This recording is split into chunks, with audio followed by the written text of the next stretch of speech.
చేయమంటాడు, 15 రోజులు 40 రోజులు చేయమంటాడు, లేకపోతే 100 రోజులు చేయమంటాడు. రెడీయా?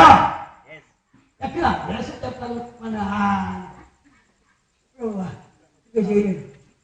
అయ్యో నా పని నిరీక్షణ లేని స్థితి, నిత్య జీవము లేని స్థితి, నిరీక్షణ లేని స్థితి కలిగినటువంటి ఒక స్త్రీని మనం బైబిల్లో చూస్తున్నాం.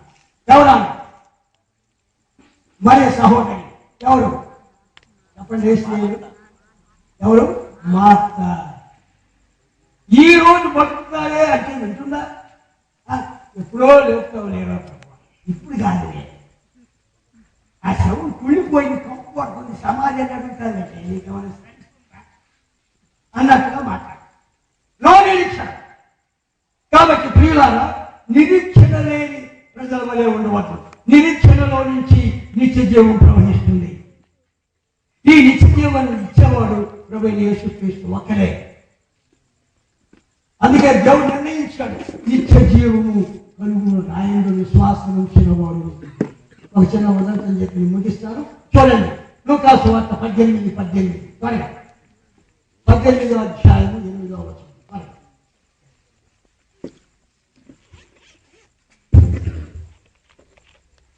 ఆయన వారికి త్వరగా న్యాయం తీర్చును, వారి విషయమే గదా ఆయన దీర్ఘశాంతము చూపుతున్నాడని మీతో చెప్పుచున్నాను. ఆయనను మనిషి కుమారుడు వచ్చినప్పుడు ఆయన భూమి మీద విశ్వాసము కనుగొన తానే నీతిమంతులమని తమ్ము నమ్ముకున్న ఇతరులకు తృణీకరించి కొందరితో ఆయన ఉపమానము చెప్పాను. ప్రార్థన చేయుటకై ఇద్దరు మనుషులు దేవాలయంలోకి వెళ్ళి వారిలో ఒకడు పరిచయుడు, ఒకడు సుంకరి.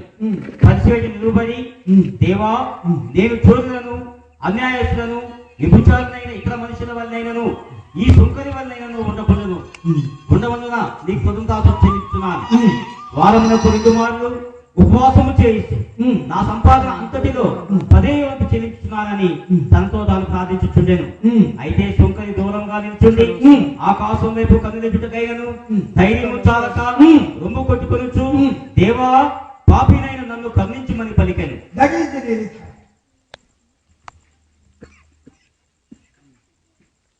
పాపినైన నన్ను కరుణించు, ఆకాశం తట్టు కన్నులెట్టుటకైనను నేను యోగ్యుడను కాను. అదే నిత్య జీవమునకు వారసత్వాన్ని కలుగజేస్తుంది. మార్కు సువార్త 1వ అధ్యాయంలో ఒక యవనస్తుడు కనబడుతున్నాడు. ఇప్పుడు ఈ టీంలో చాలా మంది యవనస్తులు ఉన్నారు.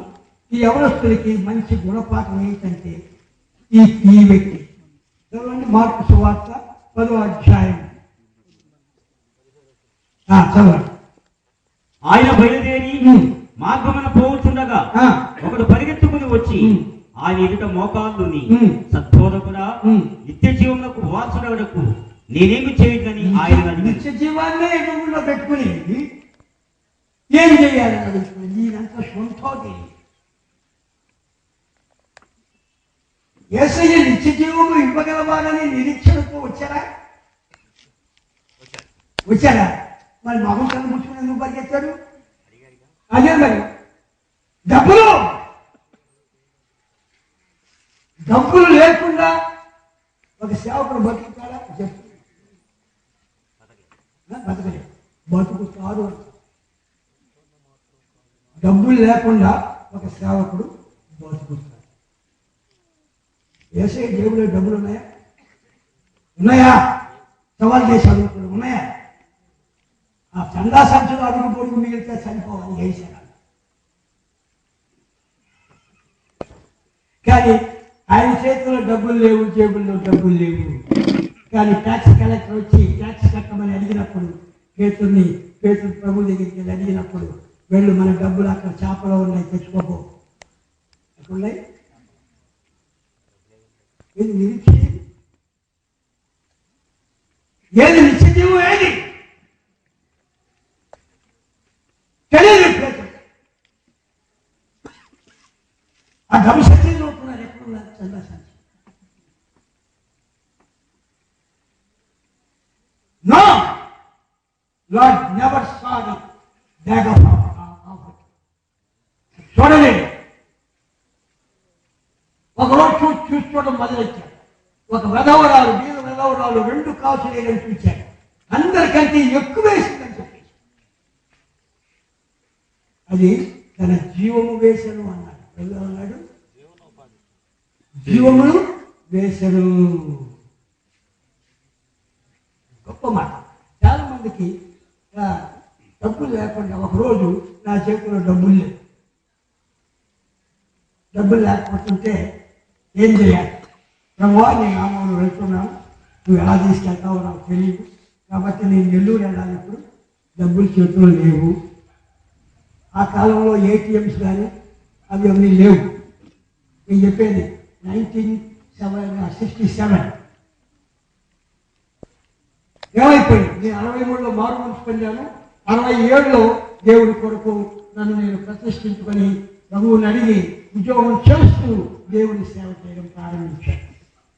డబ్బులు లేవు, నా జేబులో లేవు.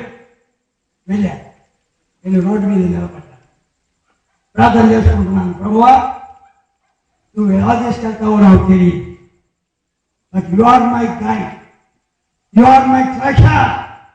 నీవే నాకు ధనము, బుద్ధి, విజ్ఞాన, సర్వ సంపదలు నీలో ఉన్నవి అని ప్రార్థన చేయగానే నా ఎదురుకుండా ఒక కారు అయిపోయింది.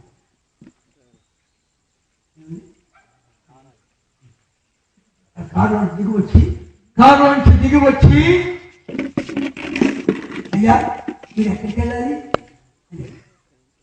నేను నెల్లూరు వెళ్ళాలండి, కూర్చోండి, నేను తీసుకెళ్తున్నాను, విజయవాడ వెళ్తున్నాను. అది కూర్చున్న తర్వాత మీరు ఏం చేస్తారు అని నన్ను అడిగినప్పుడు నేను దేవుని సేవ చేస్తున్నాను, ఆ ఉద్యోగం కూడా చేస్తున్నాను అని చెప్పి నా సాక్ష్యం చెప్పగానే, ఆ ప్రయాణంలో నా సాక్ష్యం చెప్తుండగానే ఆ వ్యక్తి మారు మనసు పొంది నేరుగా నేను ఎక్కడికి వెళ్ళానో, ఎక్కడ బోధించాలో అక్కడికి వచ్చి కూర్చొని బోధ విని మారు మనసు పొంది ప్రభువుని ఆ రక్షకుడిగా అంగీకరించి కార్యేసుకుని వెళ్ళిపోయాడు. దేవుని స్తోత్రం. I didn't spend single price. మీరు నాకు డబ్బులు ఇచ్చినా పోయిన నడిచి వెళ్ళిపోతా, మీరు బొబ్బ పెట్టకపోయినా అక్కర్లేదు. చాలా మందికి ఏంటంటే ఇదే, ఏమి తిందుము, ఏమి ధరించుకుందుము, వస్తున్న డబ్బులు nothing doing. If God will with you, ఆయన ఇమ్మానుయేలు నీకు తోడుగా ఉంటాడు, నీకు అవసరమైంది ఆయన తెలుసు, ఆయన ఇస్తాడు. అలాంటి నిరీక్షణతో ఉంటున్నావా? అలాంటి నిత్య జీవం నీలో ఉన్నదా? చచ్చిన లాగా అయ్యో నాకు ఏమి లేదు, ఈ రోజు ఎరుగు అంటారు. మీరు బ్రతుకుంది చచ్చిన వారు అన్నారు. కాబట్టి ప్రియులారా, మనం ఈ లోకంలో జీవించేటప్పుడు ఈ వ్యక్తి నిత్య జీవంలోకి నేను ఏం చేయాలని వచ్చి యవనస్తుడు అడుగుతూ ఉంటే అప్పుడు ప్రభు అతన్ని ప్రేమించి ఏమన్నాడంటే, అబ్బాయి, మరి 10 ఆజ్ఞలు లోబడుతున్నావా? చిన్నప్పటి నుంచి లోబడుతున్నానండి. అలాగా, సరే, మంచిది, చాలా సంతోషం. మరి ఇప్పుడు ఆ డబ్బులన్నీ వదిలేసి, ఆస్తంతా వదిలేసి నా నెంబర్ రా నాయన అనేసాడు కదా. వెళ్ళి బాబు, ఇప్పుడు మనసు ఎక్కడ ఉంది? అది అలాంటి నిత్య జీవాన్ని పొందలేదండి. You can't get the everlasting life. పొందలేరు, పొందలేరు. ఇలాంటి ఇన్సిడెంట్స్ ఎన్నో ఉన్నాయి నా జీవితంలో. అందుకే నీకు గంటాపరంగా నీకు చెప్పగలుగుతున్నాను. అలాంటి నిరీక్షణతో వచ్చారా ఇక్కడికి? ఎందుకు? ఇక రాయబడింది సార్వత్రిక రక్షణ ప్రణాళిక. దాని ముఖ్యాంశం ఏంటంటే నిత్య జీవమునకు వారసత్వం సంపాదించుకోవడం, జీవము కలిగి బ్రతకడం. అది నిత్యము నీకు ఉండాలి. చచ్చినా సరే నువ్వు బ్రతుకుతావు. రెండో మరణముకు నీకు చోటు లేదు.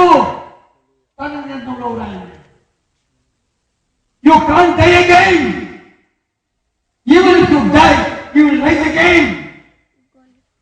నేను వచ్చినప్పుడు సమాధులు తెరవబడతాయి, పరిశుద్ధులు లేచి ఆయన దగ్గరికి వెళ్ళదురు. అది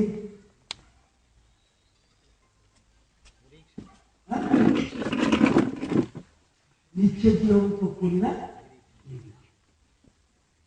అలా చాలా మంది నిరీక్షణ లేని అన్ని జనాంగంగా ఈనాటి క్రైస్తవులు సేవకులు బతుకుతున్నారు. చాలా విచారం, చాలా విచారం. నాకు చాలా దుఃఖం వేస్తూ ఉంటాను. కొన్ని సమయాల్లో ఒక రోజంతా కన్యలతో ప్రార్థన చేస్తూ ఉంటాను. నా భార్య నాకు వంట చేసి పెట్టిన జనం.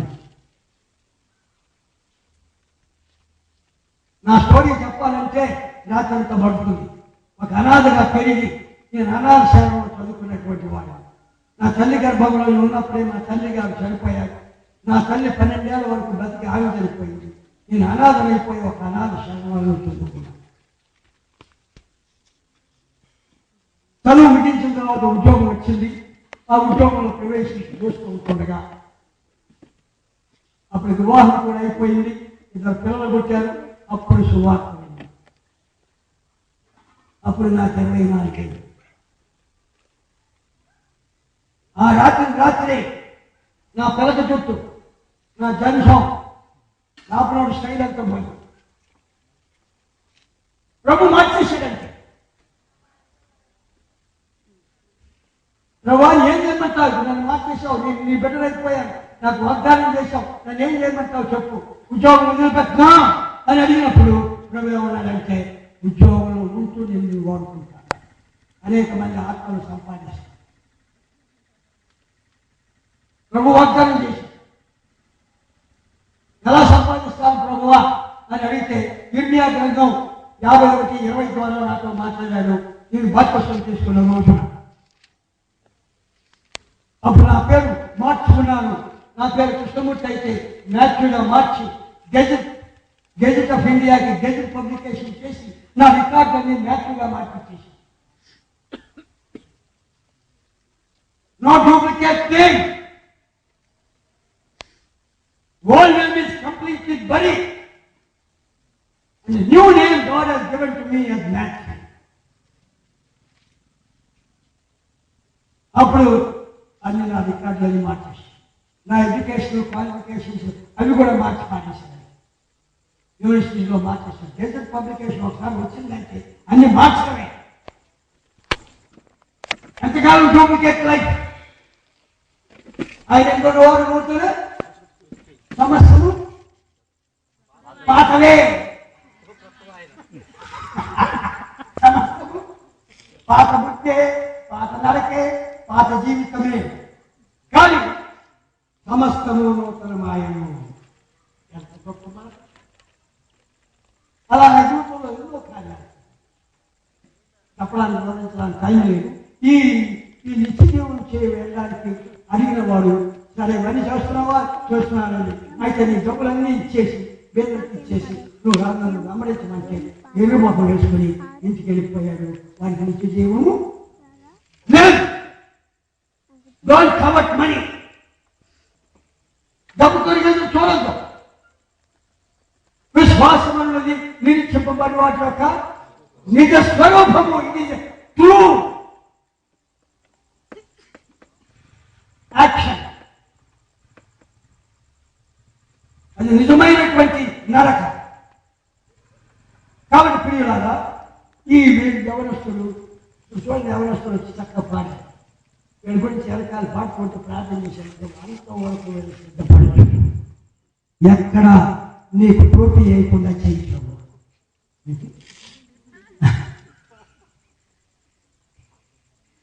ఈ యవన రక్తాన్ని నీకు క్షీణించేవారు. నీకు ఆ పాట తెలుసు? చిరునగవులతో మేము చిందింతుము రక్తమును, చిరునగవులతో మేము చిందింతుము రక్తమును. ఆ పాట అంటే నాకు సువార్తను చేబూని వెళ్ళడం. ఆ పాట అదే నిర్వచనం. ప్రవక్తలలో కనుడు. ఎంత చక్కని మాట. కొంతమందికి ఏమని పని ఈ పాట నన్ను బాగా ఆకర్షించి ఈ పాటనే పాడుకుంటూ వెళ్ళేవాడు. ఉద్యోగానికి వెళ్ళినా ఏ పని చేసి కొంతమందికి ఈ పాటలు ఇక్కడికే పరిమితం. ఉద్యోగానికి రావు, నీ ఇంటి పనులు మీరు చేసుకునేటప్పుడు ఎప్పుడు గొడుగుడు చదువుడు పాట రాదు నీకు. కానీ ప్రార్థన చేసుకుంటూ పాట పాడుకుంటూ ఒకరోజు ఈ పాట పాడుకుంటూ ఉద్యోగంలో పైన మంది లంచ్ టైంలో పాట పాడుకుంటూ ఉంటే మా ఆఫీసర్ చూసి ఎవరైనా నీ పాటలు చూసా నీ తెలివి కాబట్టి నా గురించి వేసే పాటలు ఆకర్షించి మారు మనుషులకు నడిపిస్తాయని దేవుడు వాక్యం 40వ కీర్తనకారుడు రాస్తాడు. కాబట్టి పాటల ద్వారా మారు మనసు వచ్చి నూతన జీవం కలిగి నిత్య జీవనకు వారసత్వాన్ని కలుగు చేసే పాటలు నీకున్నాయా? కాబట్టి ప్రియులారా, ఈ డబ్బుని చూసి వాపోయి వెనక్కి వెళ్ళిపోయాడు. ఈ యవనస్తులు అలా ఉండకూడదని నా ఆకాంక్ష. ఈరోజు ఇప్పుడు తెరవబడినటువంటి ఈ బ్రోచర్కు తగ్గట్టుగా ఇక్కడ ఉన్నవారు ఈ సహవాసం వర్ధిల్లాలని తమ జీవితాలు దేవునికి అర్పించుకొని తమ జీవితాలు నిరీక్షణతో కూడిన జీవితాలను గమనించి ఎంత గొప్ప సేవకులైనా దేవుణ్ణే కిందకి దింపిన సమయం వచ్చినప్పుడు నిత్య జీవాన్ని పోగొట్టుకోకూడదు. దేవుడు నిత్య జీవంలోకి నడిపించడానికి సిద్ధంగా ఉన్నాడు. యేసయ్య పుట్టిందే అందుకని. కాబట్టి ప్రియులారా, ఇంకా వివరించడానికి టైం లేదు. ఇప్పుడు నా తర్వాత సేవకులు బోధించాలి. మీకు చక్కగా మీరు ఆలస్యంగా వచ్చారు కాబట్టి మీరు ఆలస్యంగా వెళ్ళడం అనేది చాలా మంచిది. ఎందుకంటే ఇక్కడ నిద్రపోయే వాళ్ళకి చోటు లేదు. కాబట్టి ప్రియులారా, ఈ నిత్య జీవనానికి వారసత్వాన్ని సంపాదించుకోవాలంటే క్రీస్తు ప్రభు యొక్క విశ్వాసం, ఆయన మీద పెట్టిన విశ్వాసం నిన్ను నిత్య జీవంలోనికి నడిపిస్తుంది. ఆ విశ్వాసం నీకు లేకపోతే ఈ రోజే విశ్వాసం కలిగి నిత్య జీవానికి మార్గం తెరవమని ప్రభువు అడిగాడు. ఏది అడ్డున్నా సరే తీసివేయాలంటే, భర్త అయినా సరే, భార్య అయినా సరే, పిల్లలైనా సరే, నా నిమిత్తం నీ భార్యనైనను, అన్నదమ్ములనైనను, అక్క చెల్లెలనైనను, ఆస్తులనైనను చదించని వాడు కావాడు కాదు. అది నిత్య జీవనానికి వాడు 100 రెట్లు నీకు వస్తాయి. ఇక్కడ ఏది గుడ్డోడు. కాబట్టి 100 రెట్లు దాంతో పాటు నిత్య జీవము. దేవునికి స్తోత్రం. ఇంకట్లో నేను ముగిస్తున్నాను. అందరూ మోకరించండి, ప్రార్థన చేసుకుందాం. దయచేసి ప్రభువుని అడిగిన, ప్రభువా, మా విశ్వాసం నిరీక్షణతో కూడినదై నిత్య జీవానికి వారసత్వం సంపాదించుకునే రాత్రిగా ఈ రాత్రి నన్ను దీవించునాయనా అని ప్రార్థన చేయండి. అందరూ మోకరించండి, అందరూ మోకరించండి. ఎవరు నిర్లక్ష్యంగా ఉండవచ్చు. ప్రార్థన చేయండి. 2 నిమిషాలు ప్రార్థన. హృదయంలో నొచ్చుకొని ప్రార్థన చేయండి. ప్రభువా, నిరీక్షణ లేని వానిగా నన్ను ఉండనియద్దు. నిత్య జీవానికి వారసత్వాన్ని నాకు దయచేయను. ఏదున్నా లేకపోయినా నన్ను నీ బిడ్డగా చేసుకును. 100 నేను అనుభవిస్తానన్నటువంటి నిరీక్షణ నాకు దయచేయండి.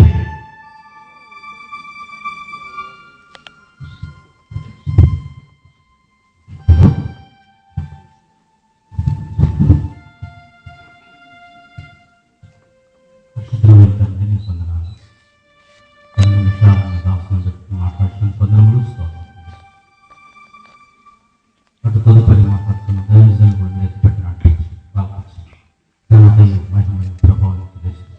యేసు ప్రభు నామములో స్తుతించి ప్రార్థన చేస్తున్నాము తండ్రి.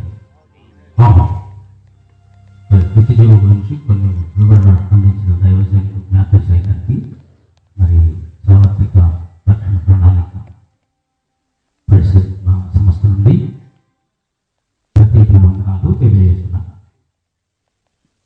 ఇప్పుడు ఒక ప్రత్యేకమైన పాట విందాం. మన ప్రియులు గాబ్రియల్ గారు మనందరినీ ఆరాధనలో ఒక ప్రార్థనలో మనల్ని నడిపిస్తారు.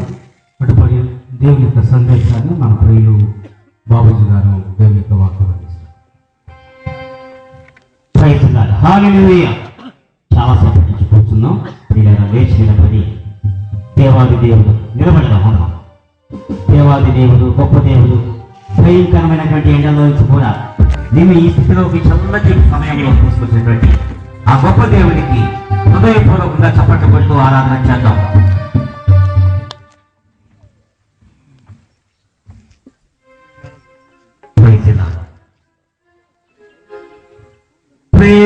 ప్రేమించేదం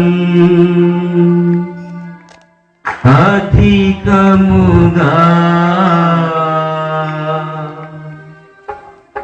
ఆరాధింతు ఆసక్తితో పూర్ణ మనసుతో ఆరాధింతు